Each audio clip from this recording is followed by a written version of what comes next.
Muy buenos días a todos nuestros televidentes. Bienvenidos a una edición más de nuestro noticiero EAN News. El día de hoy trataremos temas muy interesantes para el comercio y los negocios internacionales. Sin más preámbulo, quiero presentarles a otros dos de nuestros expertos en el tema, con los que profundizaremos sobre la importancia de conocer todas y cada una de las teorías que desde hace años han formado los pilares tanto de estudio como de estructura para ejecutar negocios por fuera de las fronteras donde generalmente operan las compañías. Quiero presentárselos a ustedes. Juan David, ¿cómo estás? Muy buenos días. Hola, excelente, Giovanni, muchas gracias. Hola a todos los que nos están viendo ahora en vivo y en directo y no, con mucho gusto de estar aquí con ustedes. Gracias por acompañarnos, Juan David. Laura, ¿cómo estás? Muy buenos días. Hola Giovanni, muy buenos días y muchas gracias por esta invitación y a todos los que nos acompañan. Y sin más preámbulos, demos inicio a este noticiero.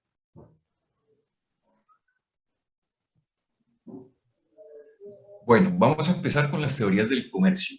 La primera de ellas es el mercantilismo y se remonta a los siglos XVI, XVII y principios del XVIII, para lo cual la experta Laura nos va a venir a hablar de ella. Adelante, Laura.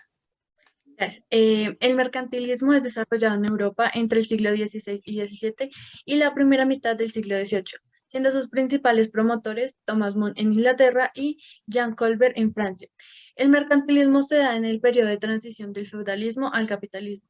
Tiene como principio el enriquecimiento de los países, basándose en la acumulación de metales preciosos. Su dirección es encontrar la política económica capaz de permitir al Estado ser más rico y más poderoso a través de la fuerte integración del Estado. La forma de obtención de estos metales preciosos o oro es desde la extracción de las colonias, exportaciones e importación.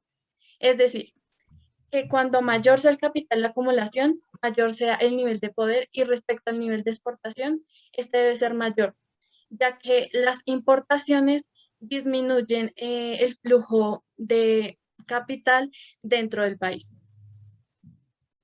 Excelente, Laura. Eso quiere decir que según esa política económica, lo que intentan es básicamente mantener las exportaciones en niveles altos, mientras que las importaciones tratan de reducirlas a esos niveles donde sea absolutamente necesario para obtener insumos o cosas de este estilo. Claro, las exportaciones lo que hacen es que el flujo del capital quede dentro del país y así pues conserva la ley del mercantilismo. Ok, bueno, pero entonces en ese orden de ideas la teoría quiere decir que la riqueza de un país se medía antes por su capital, ¿no? Por el oro que tenían, ¿verdad? Y por la cantidad que se tiene. Y esto brinda poder porque va ligado con la política. Ah, ok, ok, vale, perfecto. Perfecto, entonces pues, está bastante obsoleta. Es una de las teorías más antiguas de la economía, ¿cierto? ¿Cierto? Ah, Es muy ok, conocida y ya que es desde el siglo XVI. claro, claro. Uno. Bueno, vamos con la segunda teoría y es la ventaja absoluta, que si bien su nombre nos deja entrever más o menos de qué se puede tratar, para eso tenemos aquí a nuestro experto Juan David para profundizar sobre el tema. Adelante, Juan David. Sí, Giovanni, esta teoría es bastante interesada. Fue desarrollada por el economista y filósofo Adam Smith, quien es muy reconocido porque es uno de los más importantes exponentes de la economía clásica. Aparte de esto, incluso es considerado el padre de la economía moderna. ¿Por qué? Porque él en sus reflexiones incluye dimensiones del ser humano que están directamente ligadas al funcionamiento de la economía, como por ejemplo es la psicología, la filosofía, la historia, etcétera, etcétera. Eh, esta teoría fue desarrollada desde el año 1767, pero fue finalmente postulada el 9 de marzo de 1776 en Londres, en su ensayo que se titula La riqueza de las naciones. Es una de sus obras más importantes, de hecho. Según Adam Smith, la ventaja absoluta es un concepto que hace referencia a la capacidad que posee una persona, empresa o una nación para producir un bien a un costo de producción menor en comparación a otro. En este orden de ideas, el país o la organización que posea la ventaja absoluta es quien utilice menos recursos para llevar a cabo determinada acción o producto. Esto nos indica que un país es superior a otro en la producción de un bien o servicio. Sin embargo, desde que esta teoría es un poco antigua, también está un poco obsoleta, ya que, por ejemplo, si un país tiene ventaja absoluta en dos diferentes productos y otro país en comparación no tiene ventaja absoluta en ellos, no sería posible entonces un intercambio comercial. Por lo contrario, si yo poseo ventaja absoluta produciendo lápices y Giovanni posee ventaja absoluta produciendo este, bananos, por ejemplo, produciendo, sí, cualquier cosa, entonces podría haber un intercambio comercial. Yo podría suplir de lápices a Giovanni y Giovanni me podría suplir a mí de bananos. Eso sería a grosso modo.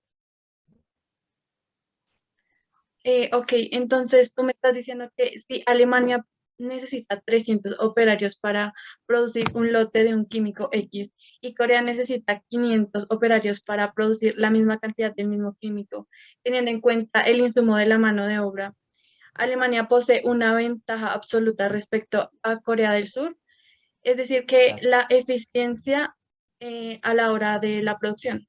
Exacto, es la eficiencia y la facilidad, aparte de todo eso que tiene Alemania para producir este químico, este producto.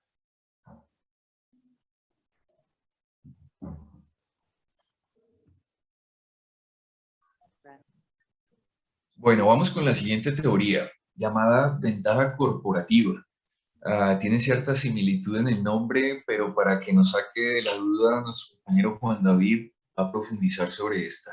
Adelante, Juan Claro, David. claro, muchísimas gracias. El nombre de la teoría se llama ventaja comparativa. Resulta que esta es una evolución de de la teoría que habíamos eh, tocado antes, ¿sí? Porque como lo habíamos mencionado, está un poco obsoleta. Entonces, lo que hace esta teoría, que además fue desarrollada por David Ricardo a principios del siglo XIX, en ella se postula que aunque un país no posea ninguna ventaja absoluta, porque es posible, o por el contrario, posea ventaja absoluta y acapare todo el mercado, tenga ventaja en varios productos, aunque los fabrique todos a un costo de producción mayor o menor que el resto del mundo, le va a convenir a dicho país especializarse en aquellas mercancías para las que tenga mayor facilidad, ¿sí? Entonces, para Ricardo, este factor, el que lleva a un país al éxito, es el desarrollo de la economía y el comercio internacional.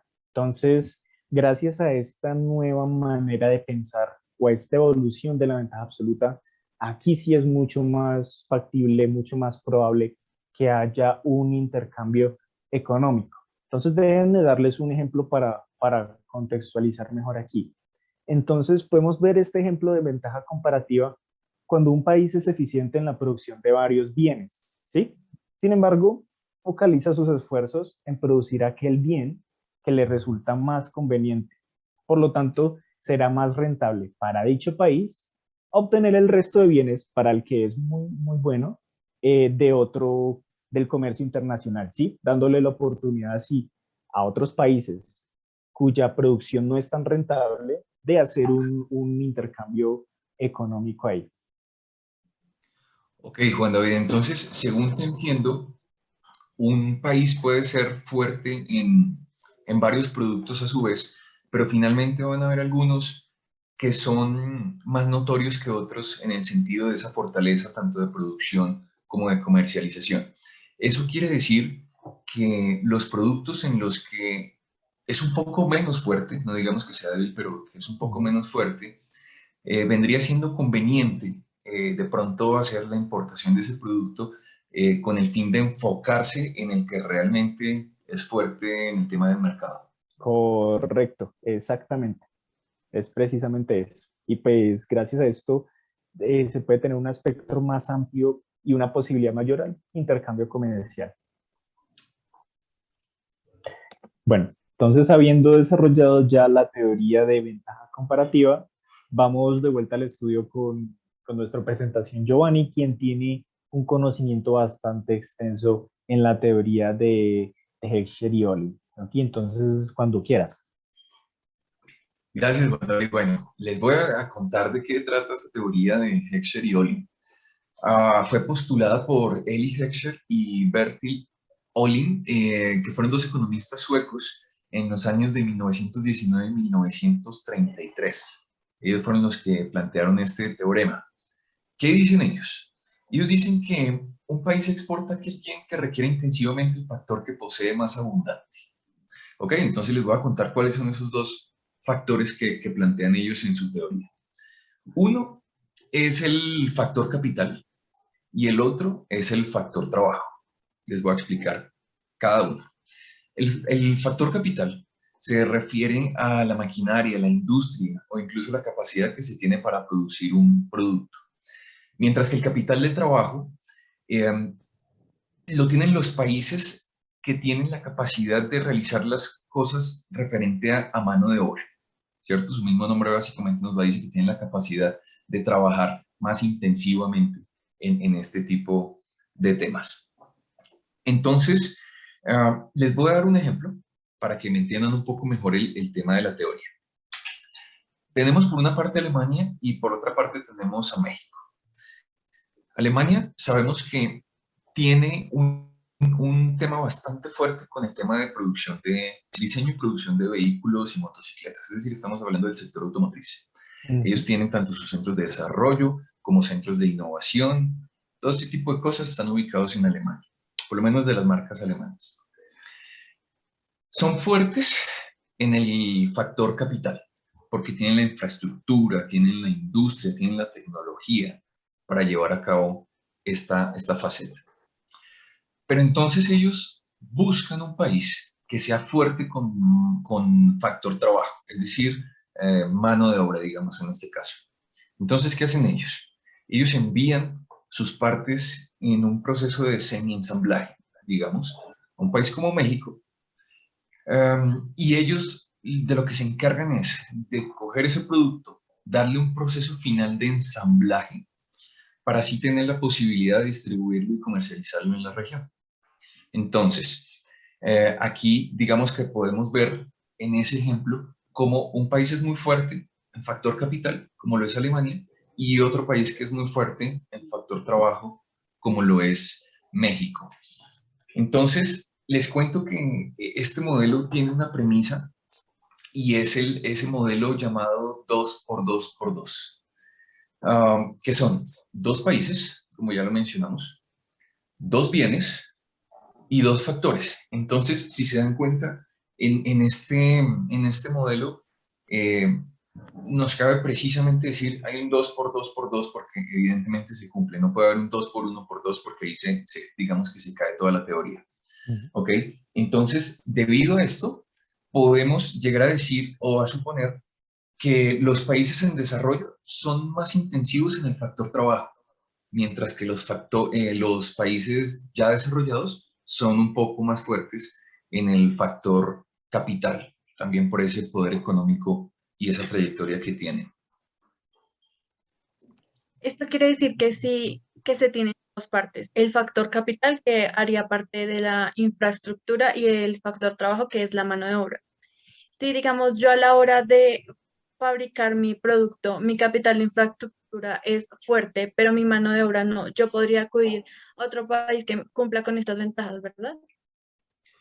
Es correcto, Laura. De hecho, se complementan el uno del otro y es lo que finalmente le da forma a esta teoría. Entonces tú eres muy fuerte con un factor, pero eres un poco débil con el otro. Entonces lo que haces en ese momento es buscar otro país con un factor de trabajo más fuerte, tú pones infraestructura, pones desarrollo, pones tecnología y el otro país te pone trabajo para finalmente sacar tu producto al comercio y al mercado. Ah, ok. Bastante interesante. A mí me parece interesante un factor ahí, y es que tú al mover, como país desarrollado, al mover tu producción a un país que tenga menor poder adquisitivo, entonces el mercado, tus productos se van a poder abrir a ese mercado, ¿cierto? Es decir, ¿sí? ¿Estoy Sí, es correcto? correcto. De hecho, también estamos hablando de muchos temas económicos porque digamos que lo que genera el hecho de que tú puedas terminar de fabricar tu producto o de ensamblarlo en el ejemplo que les acabo de dar, no solamente te da la posibilidad de internacionalizarte como empresa o como industria, sino que en algunos casos también te genera algunos beneficios económicos, porque en el mismo ejemplo que les acabo de dar, puede llegar a salirte más económico el hecho de terminar el proceso de ensamblaje en un país que está cercano al mercado donde vas a entrar o donde vas a empezar a vender, que traer tu carro totalmente armado y ensamblado desde un continente hasta el otro. Claro, claro. Bastante interesante. Gracias por el aporte. Bueno, vamos con la nueva teoría del comercio. Para eso nuestra experta Laura Martín nos va a explicar más al respecto. Adelante, Laura. Sí. La nueva teoría del comercio fue formulada por el estadounidense Paul Krugman a finales de la década de los 70 e inicios de los 80. Esta es publicada en 1979 y obtiene un premio Nobel de Economía en 1988. Esta teoría busca que las empresas tengan la posibilidad de abrirse al mercado global. Para llegar a cumplir este propósito se crean las economías de escala, que son un modelo empresarial que busca la reducción de costes a través de producciones masivas, la cual se enfoca en impulsar el rendimiento operativo o de producción de cada una de estas empresas. Por consiguiente, aumentar los niveles de producción y hacer reducciones en los costes de unidad, ya sea bienes, productos o servicios. La competitividad en el mercado cabe resaltar que solo se maneja entre empresas, jamás entre los países. Una ventaja que se puede obtener es quien primero actúa dentro de las economías de escala y este adquiere ventajas de coste. Es casi imposible alcanzar a la hora de entrar tú inicialmente con tu empresa. Ok, bueno, pues entonces en ese orden de ideas, si por ejemplo una planta de tornillos, supongamos, ¿no? Produce un solo tornillo, entonces esa unidad absorbería todos los costos de materia prima como el alquiler de la planta y la maquinaria, ¿verdad? Por el contrario, si se hace a escala, si se producen varios tornillos, entonces sería más fácil cubrir estos gastos de producción, ¿verdad? ¿Verdad? Sí. Ok, ok, perfecto. Súper esa intervención.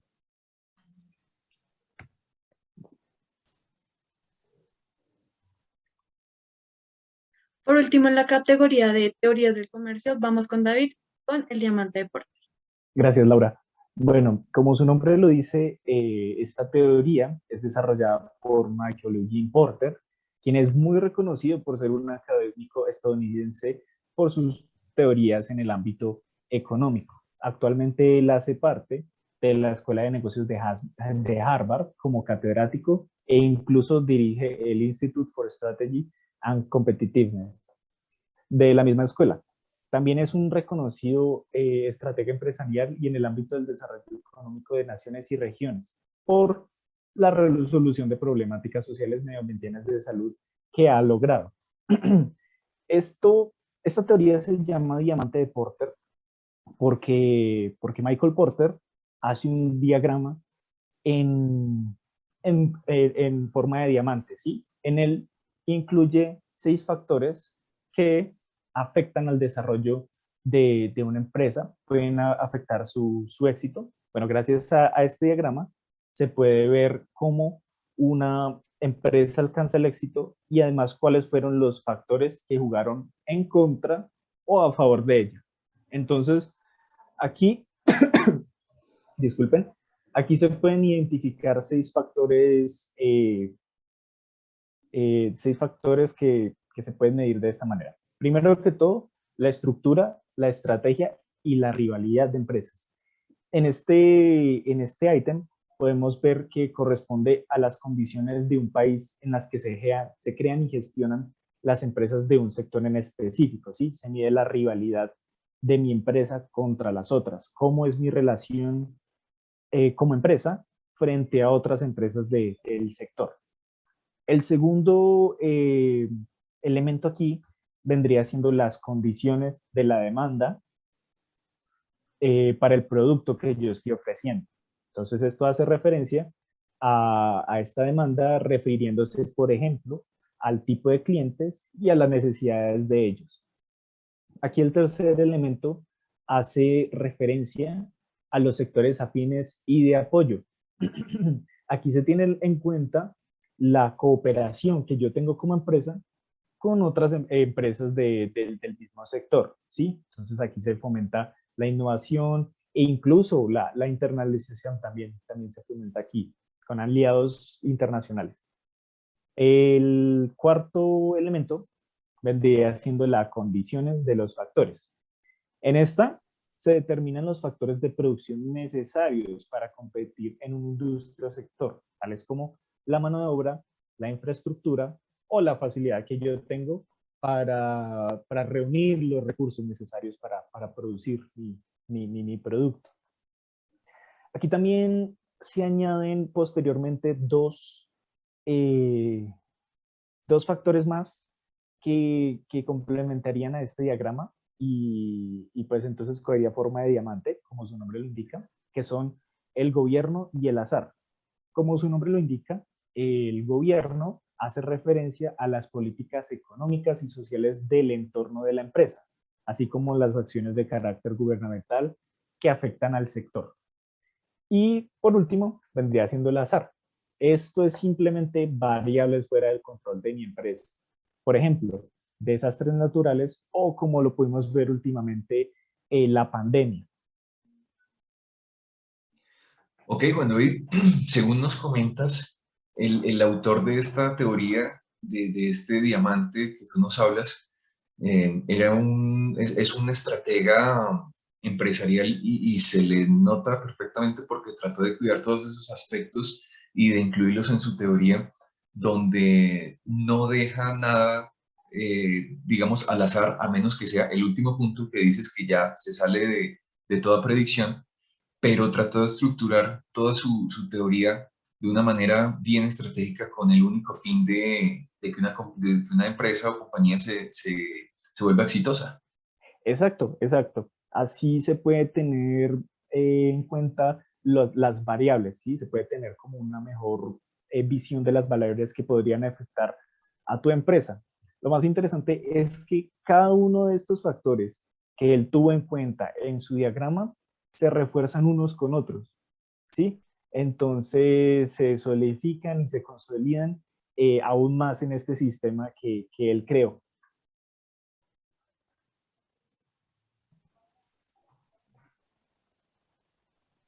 Bueno, a continuación entonces vamos con Giovanni de nuevo, quien nos va a explicar el ciclo de vida internacional de un producto. Adelante, Giovanni. Gracias, Juan David. Bueno, en esencia podemos estar hablando que esta teoría es muy similar a la teoría del ciclo de vida del producto. Por supuesto que aquí se hace un poco más de énfasis en el tema de ese ciclo del producto cuando ya se internacionaliza. Entonces, si nos remontamos un poco a la otra teoría, hablábamos acerca de cómo un producto tiene cierta curva, el cual nos muestran en muchos esquemas y en muchas gráficas, en el cual se puede evidenciar que como toda curva, pues tiene altas y bajas o decrece o en su defecto crece. Entonces, esta teoría básicamente nos habla que cuando se internacionaliza un producto, se hace básicamente con un fin o con dos fines. Uno es expandir, digamos, el abanico de posibilidades comerciales, y el segundo, tener también la posibilidad de tener los centros de producción cercanos al mercado donde se va a comercializar el producto. Hasta aquí todo va muy bien porque se trata, digamos, de expansión, pero empieza a sufrir ciertas transiciones de ese ciclo y son básicamente los siguientes. Cuando el producto se internacionaliza, se empieza a fabricar ahora en otro país. Cuando ese producto llega a otro país, generalmente los costos del producto son altos porque inicialmente cuando se producía en el país A, digamos, que fue el original de su diseño y producción, como el precio todavía no era un factor relevante, digamos que las compañías se daban el lujo de manejar un precio más alto y, digamos, poco competitivo porque en efecto no había mucha competencia o no había competencia. Cuando ya se está produciendo en otro país, el mercado prácticamente se estandariza y lo que sucede es que ese producto ya está al alcance de muchos, no como al principio que era simplemente que estaba a la mano para personas con altos ingresos económicos.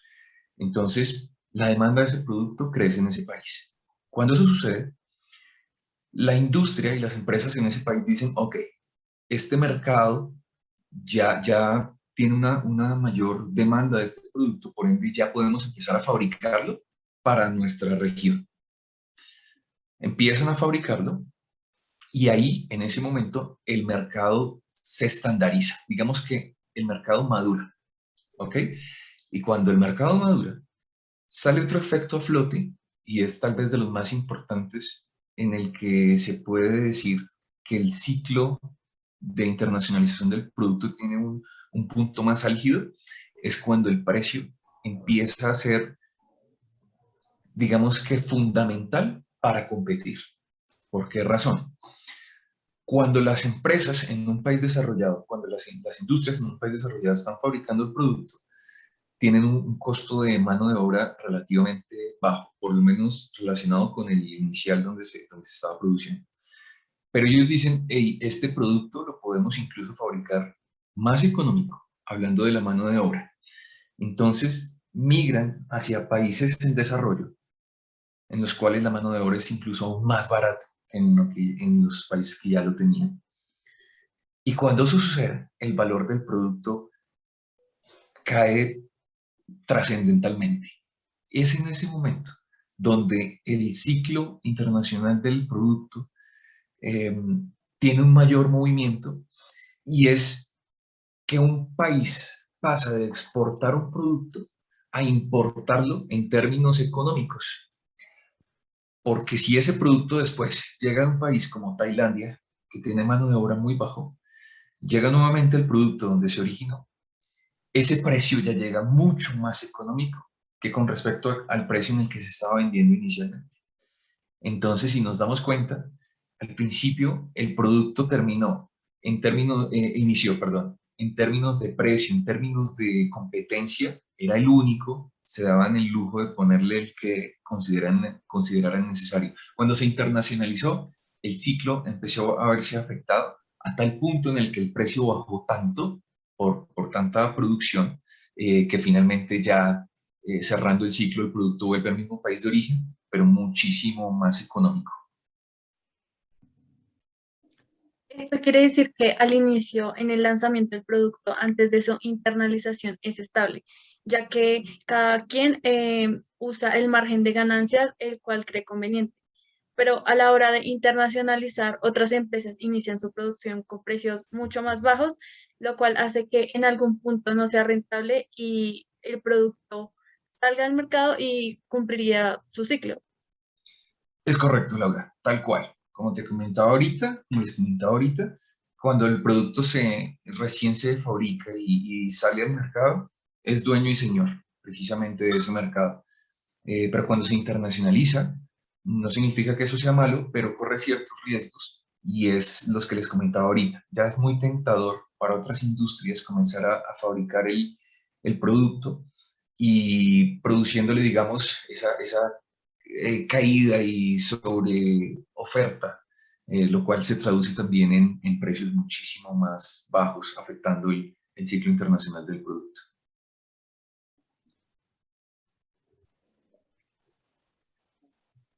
Ahora vamos con Giovanni con Monopolistic Competition. Muchas gracias, Laura. Bueno, vamos a hablar ahora de la competencia monopolística y es una estructura bien interesante dentro del mercado y les voy a contar de qué se trata. Básicamente es una estructura de mercado en la que muchos competidores venden productos muy similares y en ocasiones el tema del precio no es un factor tan relevante a la hora de competir, en los que sí son más importantes temas como la calidad o el tema de confiabilidad. Hay un tema de barreras de entrada bajas y también de salida. ¿Eso qué quiere decir en términos ya más aquí pues, puestos en la discusión? Si yo quiero entrar a ser competitivo en cierto mercado y mi inversión para entrar en ese mercado no es tan alta y no es tan complejo, digamos, el proceso para entrar, pues eso quiere decir que yo puedo entrar muy fácil. El tema de que hayan barreras bajas también de salida significa que si por alguna razón no me va bien con mi negocio, llego a quebrar o por alguna razón no continúo, pues mis pérdidas tampoco van a ser una cosa del otro mundo que me lo impidan hacer.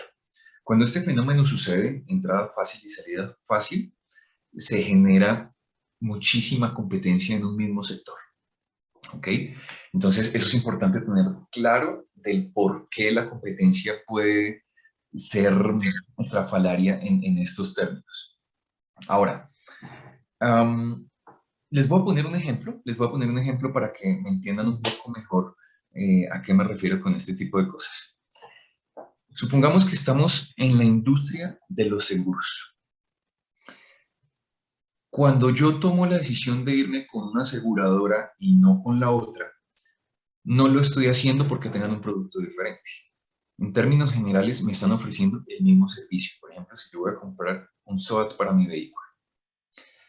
Lo que sí puede marcar una diferencia grande en que yo me vaya con una empresa o con la otra son temas, por ejemplo, de servicio al cliente. El cliente puede decir, hey, es que yo me siento mucho más cómodo con esta compañía porque me ofrecen además ciertos beneficios en otro tipo de cosas, me dan combustible, me dan millas, me generan descuentos cada vez que voy a adquirirlo anualmente. O no es que me llaman, que ya muchas empresas lo hacen, me llaman 15 días antes a decirme, hey, te recordamos que tu seguro está próximo a vencerse, no lo olvides, lo puedes hacer por internet, te puedes acercar a las oficinas.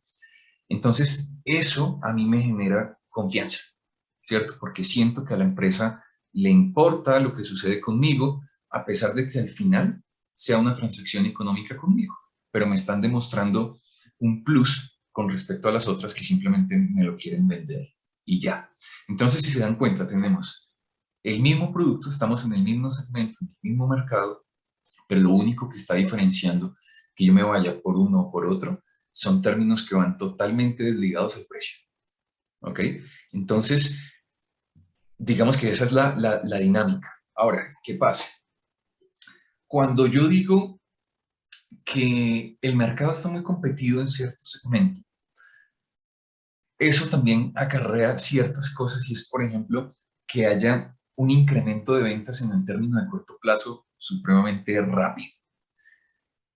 Les voy a poner un ejemplo. Si yo vendo ropa y no tengo un plus que me diferencie de otros en términos de materiales o de la forma en la que muestro mi producto, en el que le hago mercadeo, simplemente soy una compañía más que se dedica a la fabricación de ropa, pero aprovecho un tema que está en tendencia en el momento para ocasionar que las ventas de mi producto se suban. Si en el momento hay una película, una serie que esté causando tendencia porque tiene cierta simbología o temas gráficos que están a flor de piel y yo estampo mi ropa con ese tipo de cosas que producen tendencia, a la gente le va a gustar y lo que va a hacer es que voy a empezar a vender rapidísimo, en corto plazo, pero lo que también sucede con esto es que como estoy en un mercado tan competitivo, mi competencia va a identificar muy rápido qué es lo que está pasando o qué es lo que está ocasionando que yo tenga esa alza en ventas en un término de tiempo tan corto. Lo que produce que traten de, ya sea copiarme el producto, sacar uno similar que produzca el mismo efecto. Por ende, cuando eso sucede, ya se estabiliza todo el tema de oferta y demanda con respecto a las ventas. Entonces, básicamente ese es el modelo donde no hay prácticamente diferencias en la oferta de un producto y servicio, pero que sí hay otras diferencias que pueden hacer que una persona vaya para uno, vaya para otro, prefiera el uno o prefiera el otro. Ok, bueno, entonces, suponiendo que yo quiero entrar al mercado, ¿verdad?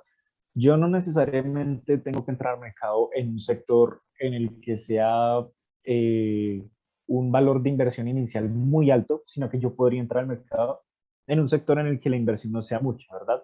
El problema vendría siendo que es tan fácil entrar al mercado en ese sector en el que la inversión es poca, inversión inicial, que la competencia es tanta que yo necesito diferenciar a mi marca del resto, ¿verdad? Para que esta, pues, se posicione. Es eso, ¿no? Es correcto, Juan David, es correcto. Al ser tan fácil entrar como salir, se genera muchísima competencia en la mitad de ese sector, que trae cosas positivas, como lo vienes diciendo ahorita, si tienes un tema diferenciador que te resalte de tu competencia, pueden haber aspectos muy positivos, pero también hay que tener en cuenta que ese ciclo, si lo logras, puede que no dure mucho, porque precisamente hay tantos competidores que están pendientes también de lo que tú estés haciendo y que te esté generando Mm. éxito, que van a querer igualarlo o por lo menos hacer algo similar. Ok, Y ahí va a caer rápidamente esa curva. Por ende, siempre vas a estar, digamos que, así oscilando entre lo normal de la competencia cuando hay tanta. ok. Entonces la estrategia vendría siendo innovar, innovar, innovar en los servicios en los que yo estoy ofreciendo, ¿cierto? Por lo general, cuando hay tanta competencia, las empresas siempre están enfocadas en el tema de innovación, porque es precisamente uno de esos elementos que pueden hacer que tú sobresalgas un poco más con respecto al otro. Si vuelves a nivelarte y sigues innovando y haces cosas interesantes, puedes volver a salir. Y probablemente muchas salidas importantes al mercado puedan hacerte ya después importante y dejar de estar en un mercado tan competitivo. Ok, ok. Bastante, bastante interesante. Ahora vamos con Giovanni con internalization. Ok, voy yo en realidad con la esta, no te preocupes. El autor de esta teoría vendría siendo, bueno, primero que todo, apelando al concepto de las imperfecciones del mercado, porque la internalización tiene que ver mucho con ella. Esta teoría fue desarrollada por Buckley y Canson en 1976, pero fue reforzada por Rockman en 1979. ¿En qué consiste esta teoría? Esta teoría, primero que todo, busca que una empresa se establezca en su lugar de origen, en su entorno de origen. Por ejemplo, yo creé mi empresa en Colombia. Primero que todo, lo primero que tengo que hacer yo es identificar los problemas de mi entorno, internalizarlos y poder suplir las necesidades de dicho mercado, de dicho entorno, para poder dominar ese sector, ¿sí? Entonces, una vez me haya establecido en mi país, ya conozca las problemáticas, cómo resolverlas, cuáles son las necesidades de mis clientes, puedo empezar a internalizar las problemáticas, a identificarlas e internalizarlas, las problemáticas de otros países, para así yo internacionalizar mi mercado, ¿sí? Entonces, si mi empresa de origen es en Colombia y yo quiero moverme o identifico una problemática que puedo resolver en China, entonces empiezo a interiorizarlo. Mi empresa empieza a internalizarlo y a resolver esas problemáticas.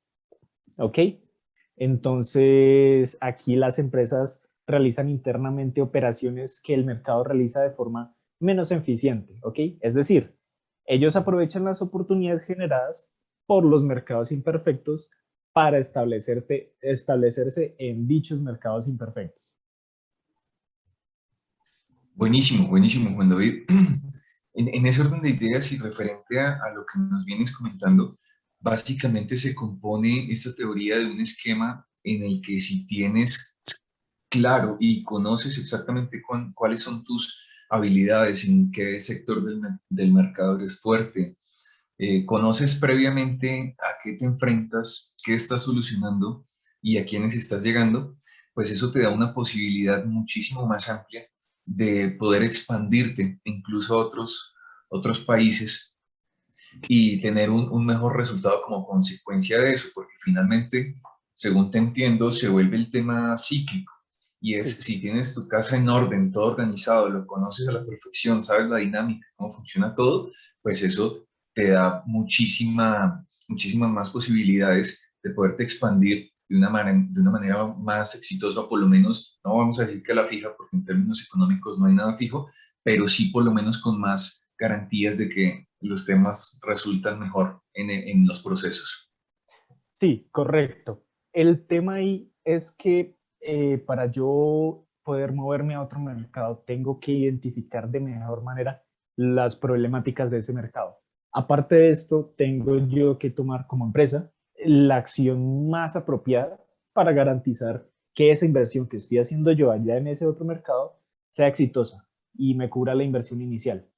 Hay un ejemplo muy bueno, de hecho, una empresa colombiana muy conocida, Toto. Tiene actualmente más de 600 tiendas en 57 países del mundo. Es una empresa internacional que nació en Colombia. Y resulta que esta empresa ha basado su éxito en algo fundamental de esta teoría, que es el poder de la adaptación. En los 80, la compañía supo leer a sus consumidores, supo ver que estaban deseando cambiar de ámbitos de consumo, por lo que les permitió repensar este modelo de negocio que ya tenían. A partir de esto, ellos decidieron reemplazar el cuero por elementos más versátiles como la lona, ya que habían identificado que en otros mercados estaban, bueno, esta era la necesidad, ¿sí? Como este cambio de un elemento, de un producto más versátil, más eficiente. Entonces, Y luego sí, de un año, disculpa. sí, perdona, te interrumpí, continúa, por favor. Ok, no te preocupes.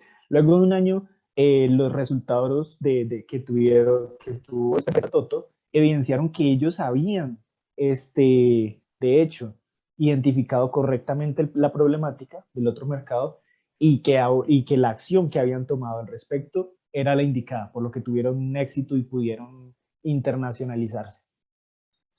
Ese ejemplo está buenísimo, Juan David. Lo que quería decirte ahorita, y qué pena que te interrumpí en plena sesión, es que indes- in- in- indiscutiblemente este ejemplo de Toto es de los más claros en este tipo de cosas. Yo creo que todos en algún momento hemos tenido una maleta de Toto y no solamente nos gustaron en ese momento, si la usamos ahorita nos gusta, sino que además llegamos a sentirnos identificados. Entonces, creo que también lograron esa parte, no solamente conocer su mercado, sino hacer parte del mercado y eso también es muy Sí, importante en este tipo de cosas. exacto, aparte de la calidad-precio de sus productos, la lona. Nosotros que somos de esta generación fuimos los que, bueno, por mi lado, alcanzamos a ver este nuevo producto de estas maletas Toto de lona. Aquí tengo una, de hecho, durables como ninguna. Sí, la calidad es excelente. Entonces, claro, ellos vieron esa necesidad, no solamente aquí en Colombia, sino en otros mercados y le pegaron a donde era, por así decirlo. Buenísimo. Listo, entonces ahora iremos con Laura, ya que ella maneja bastante bien un tema muy importante que sería los costes de transacción. Entonces, cuando quieras, Laura. Bueno, las transacciones de costo o transaction cost es un concepto que surge por primera vez en 1937 en el artículo The Nature of the Firm por el británico Ronald Coase, economista que recibió un premio Nobel en 1991 por las transacciones de costos. La teoría de costo estudia el análisis de la transacción o el precio que se debe pagar por diferentes tipos de costes, ya sea para la adquisición, intercambio, producción y comercialización de los productos, bienes o servicios. El enfoque que tienen las empresas ahora mismo es comprar bienes y servicios a otras empresas, evitando así varios de estos costes, en lugar de operar individualmente y hacer repetitivamente numerosos costes de transacción y trabajar en un mercado global. Entre ellos podemos encontrar el coste de búsqueda. Estos hacen referencia a los costes que sufre una empresa durante el proceso de búsqueda de proveedores para sus materias primas, donde los factores que se deben tener en cuenta son confianza, calidad y el estudio de sus precios. En el coste de contratación a la hora de la redacción de los contratos, fijaciones de términos y condiciones de negociación y de igual forma su cumplimiento.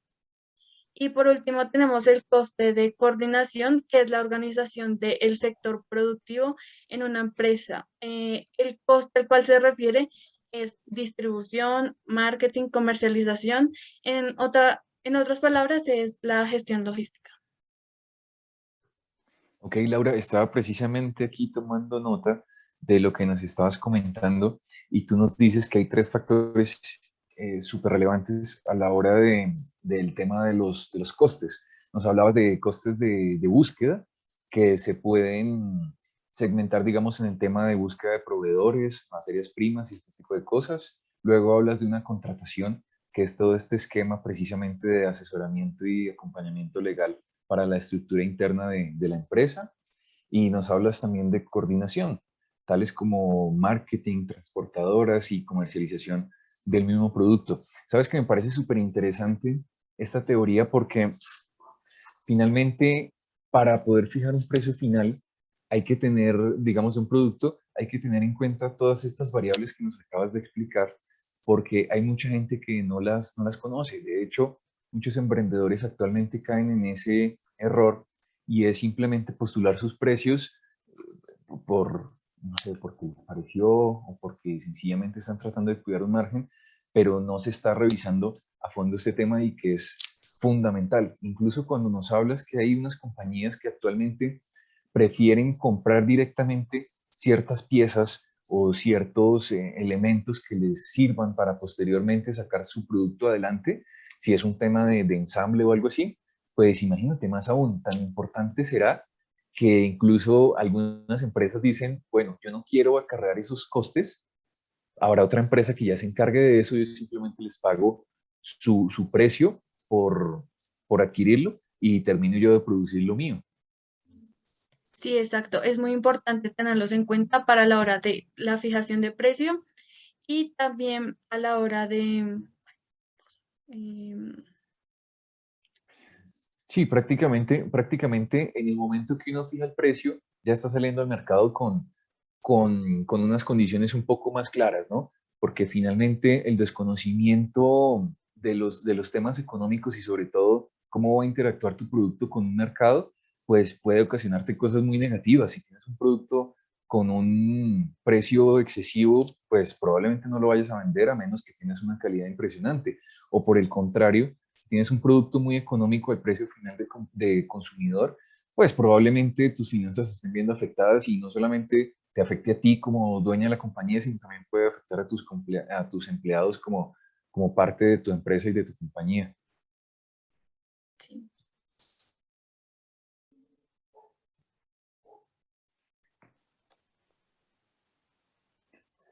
Bueno, y continuamos con nuestro compañero Juan David, que nos va a explicar más a fondo la teoría Competitive Advantage. Adelante, Juan David, cuéntanos.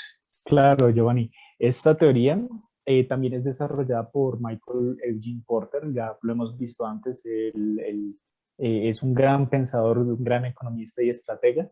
Esta estrategia fue desarrollada en el año 1985, también en la Escuela de Negocios de Harvard de Massachusetts. Fue postulada en su obra Ventaja competitiva, creación y sostenimiento de un desempeño superior. En esta reflexión, Michael Porter postula que para desarrollar una ventaja competitiva se deben tomar acciones ofensivas o defensivas a favor de una industria o empresa, con el fin de que dicha empresa destaque de una manera, pero al mismo tiempo de manera sostenible, ¿sí? Entonces ellos deben crear valores añadidos para poder destacar en un sector en específico y además posicionarse. Esta teoría va muy de la mano con algunas otras que ya hemos visto anteriormente. Perdón. Sin embargo, lo que la diferencia es que Michael Porter utiliza tres elementos claves para que la empresa logre diferenciarse y logre desarrollar esta ventaja competitiva frente a sus rivales. Entonces, la primera de ellos es el liderazgo por costos. Este elemento lo que busca, bueno, el objetivo de este elemento es lograr que la industria se posicione como el productor de menor costo en un sector. Entonces, dicho esto, ellos tienen que producir sacar sus productos al menor precio posible para poder abarcar una gran porción del mercado y también, por supuesto, cuidando sus propios costes de producción. Segundo que todo, y a mi opinión, una de las más importantes es la diferenciación. Era de lo que estamos hablando antes, que la empresa debe dar un valor añadido a sus productos para que estos se diferencien del resto del mismo sector y además pues que este valor añadido tenga sea enormemente apreciado por los clientes sin descuidar el hecho de que tenga que ser sostenible, sin descuidar el hecho de que tengan que reducir los costos de producción y claro, para que sea todo rentable para ellos. Tercero que todo, y esta más es un elemento más preventivo, es el enfoque. Su objetivo principal es lograr ser la mejor industria en un sector, pero al mismo tiempo previniendo fluctuaciones en el mercado y las alternativas que otras industrias ofrezcan, como otras ventajas competitivas que otras industrias puedan desarrollar, yo tengo que buscar cómo hacerle frente a ellas. Entonces, también desarrollar estrategias para que mis productos o servicios se adapten a las necesidades de los clientes y a los cambios del entorno. Una de las, un ejemplo podría ser en el caso de Amazon. Ellos pudieron establecerse desde sus inicios. ¿Por qué? Porque esta empresa eh, dio un valor añadido a sus clientes, ¿sí? En este caso fue el modelo de negocios, el canal de distribución. Empezaron a desarrollar lo que es el comercio electrónico. Es algo innovador en su época. Y entonces se diferenciaron de otras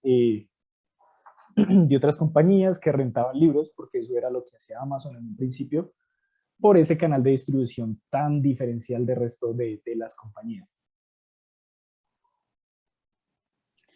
Un ejemplo también podría ser la empresa de McDonald's, porque se establece como una marca diferencial y está posicionada gracias a su propuesta que va enfocada hacia el público infantil y familiar.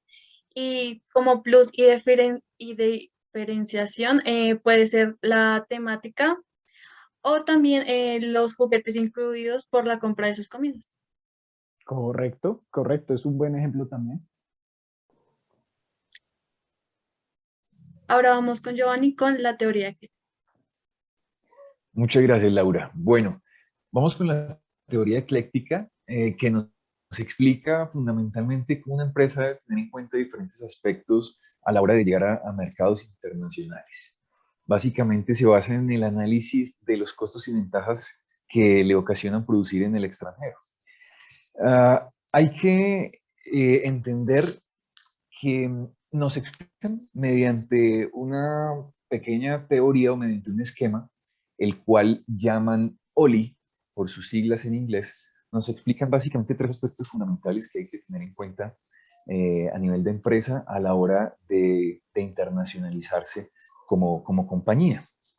Esas siglas en inglés nos dan la palabra OLI, y por sus siglas en inglés son Ownership, Location, Internalization.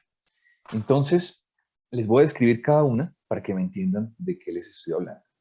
El ownership significa propiedad, y la propiedad no solamente habla de propiedad física, de propiedad raíz, habla de una serie de cosas como elementos como marca, técnicas de producción o capacidades empresariales. En location, que significa ubicación, tenemos existencia de materias primas, bajos salarios incluso, ya ese tema ya toca un tema incluso legislativo en los países y hasta político, donde también se pueden incluir los aranceles y todos estos costos de importaciones o exportación. Entonces, teniendo propiedad y teniendo ubicación, vamos con el último, que es internalización, que finalmente son las ventajas de producción propias que tiene una compañía sin la necesidad de externalizar esa producción o que dependan de otra compañía para poder solventarse.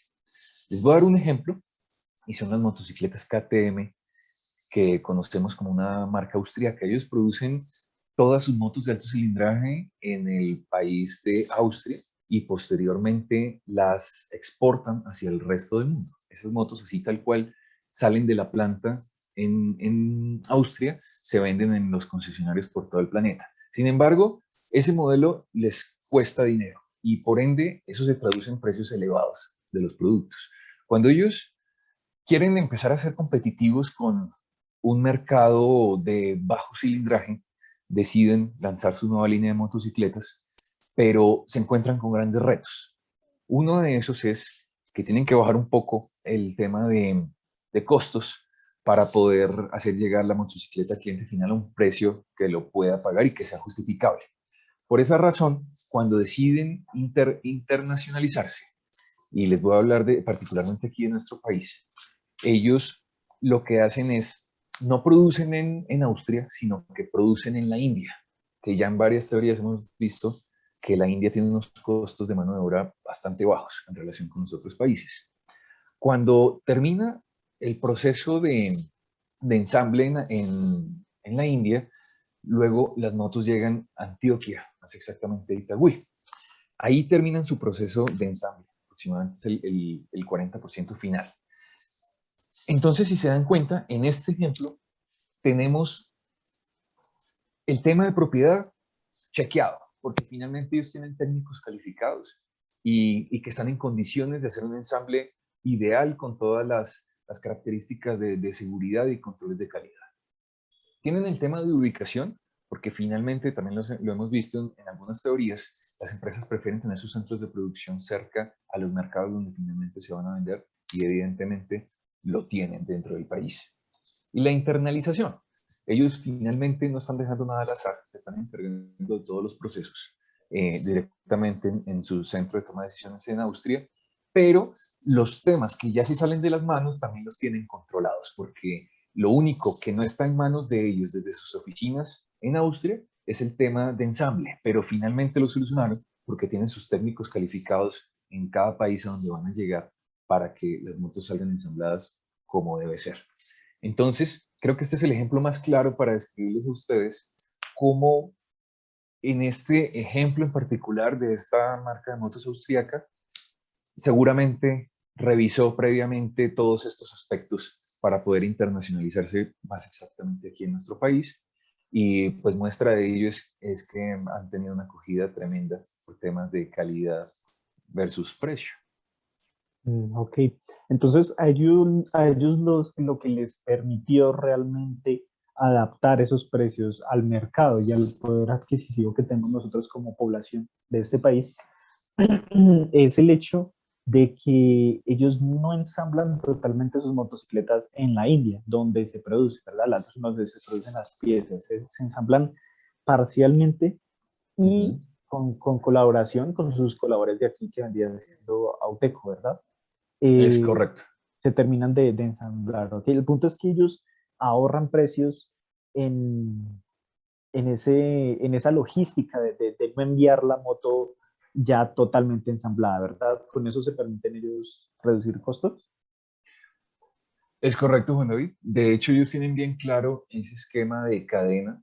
Si te fijas aquí, no solamente tienen un sitio donde producen, sino tienen dos, particularmente hablando del ensamble. Y eso no significa que el producto les salga más costoso. Por el contrario, creo que lo tienen segmentado con respecto a la capacidad operaria o de mano de obra que tiene cada país. Y finalmente saben distribuir exactamente hasta qué porcentaje ensamblamos acá y finalmente en Colombia vamos a terminar de ensamblar. Y Claro. eso, teniéndolo así de claro, da pie a que los productos sean, en términos económicos, mucho más competitivos en el mercado. No, y total, y no solamente esa parte del envío, de no enviar la moto entera, sino ensamblarla por partes, sino los costos que tienen de la mano de obra en cada país en donde se terminan de ensamblar, ¿no? Porque me imagino, no es lo mismo agarrar, aunque sea en un país con mano de obra barata, como Colombia, ensamblarla completamente aquí, el costo no va a ser lo mismo que ensamblar el 40% que faltaba ensamblar, ¿cierto? Va a ser mucho más económico incluso, ¿correcto? Exactamente. De hecho, si te fijas, cada país, pues, por supuesto, tiene sus temas de sueldo mínimo y toda la cosa y de conversión a moneda, pero sin lugar a dudas, una mano de obra paga en Colombia va a salir muchísimo más económica que una mano de obra paga en países como Austria. Claro, claro, y, además, y aparte es reducido en la cantidad de trabajo que tienen que hacer porque ya vienen preensambladas, ¿no? Es correcto. Ok.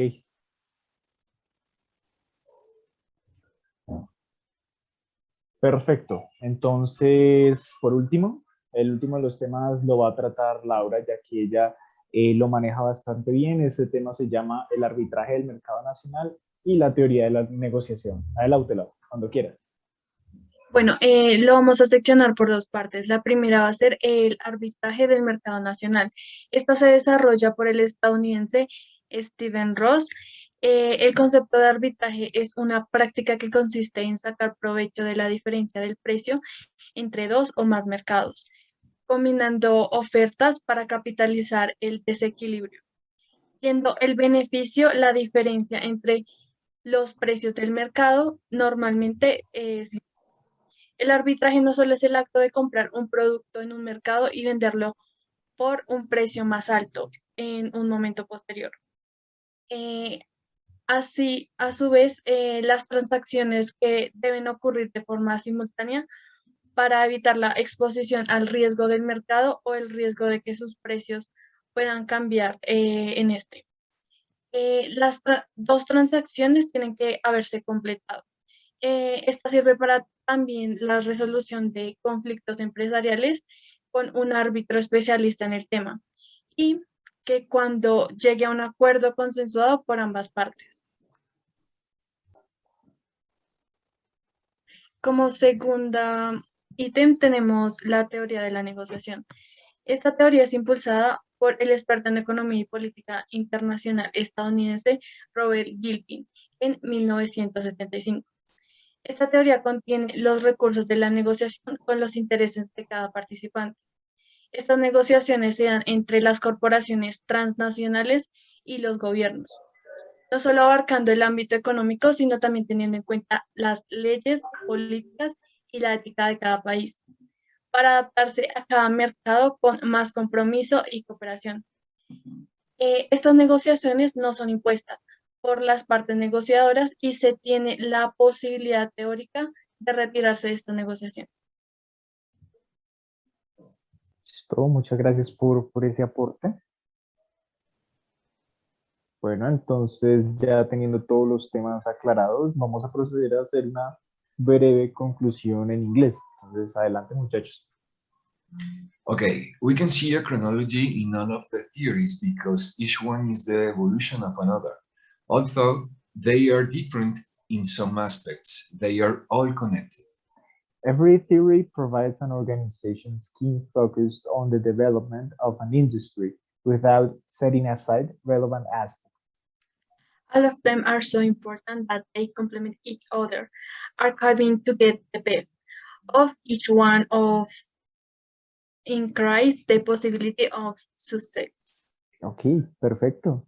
Entonces, eso sería todo. Muchas gracias a todos por habernos escuchado y nada, que tengan una feliz tarde. Así es, bueno, y nos vemos en una próxima emisión. Gracias a todos. Ok, Gracias a gracias. todos. Nos vemos.